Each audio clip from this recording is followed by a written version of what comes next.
നമസ്കാരം. മഹാദേവന്റെ അനുഗ്രഹമുള്ള വീടുകളിൽ കാണുന്ന ലക്ഷണങ്ങളെ പറ്റിയാണ് ഞാനിന്ന് പറയാൻ പോകുന്നത്. ഈ പറയുന്ന 3 ലക്ഷണങ്ങൾ നിങ്ങളുടെ വീടുകളിൽ കണ്ടാൽ മഹാദേവന്റെ സാന്നിധ്യവും മഹാദേവന്റെ കടാക്ഷവും ഉണ്ടെന്നാണ് അതിൻ്റെ അർത്ഥം. ഈ ലക്ഷണങ്ങൾ കണ്ടാൽ പൂർണ്ണമായും ഉറപ്പിച്ചോളൂ, നിങ്ങൾക്ക് മഹാദേവന്റെ അനുഗ്രഹം ഉണ്ടെന്നും മഹാദേവന്റെ കാവലുള്ള ഒരു വീട്ടിലാണ് നിങ്ങൾ താമസിക്കുന്നതെന്നും.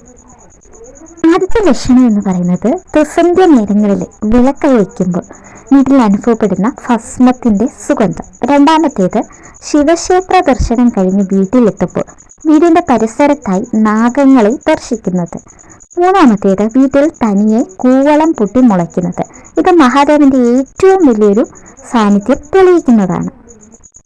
3 ലക്ഷണങ്ങൾ നിങ്ങളുടെ വീട്ടിൽ ഉണ്ടെങ്കിൽ ഇതൊക്കെ നിങ്ങൾ മഹാദേവന് ഏറ്റവും പ്രിയപ്പെട്ടവരാണെന്ന് തെളിയിക്കുന്നു. പ്രാർത്ഥനയിൽ ഉൾപ്പെടുത്തുവാൻ പേരും നാളും കമന്റ് ബോക്സിൽ ചേർക്കാൻ മറക്കരുത്. ജ്യോതിഷ സംബന്ധമായ കൂടുതൽ അറിവുകൾ ലഭിക്കുവാൻ നമ്മുടെ ചാനൽ സബ്സ്ക്രൈബ് ചെയ്ത് കൂടെ കൂടണേ. ഓം നമഃ ശിവായ. നമസ്കാരം.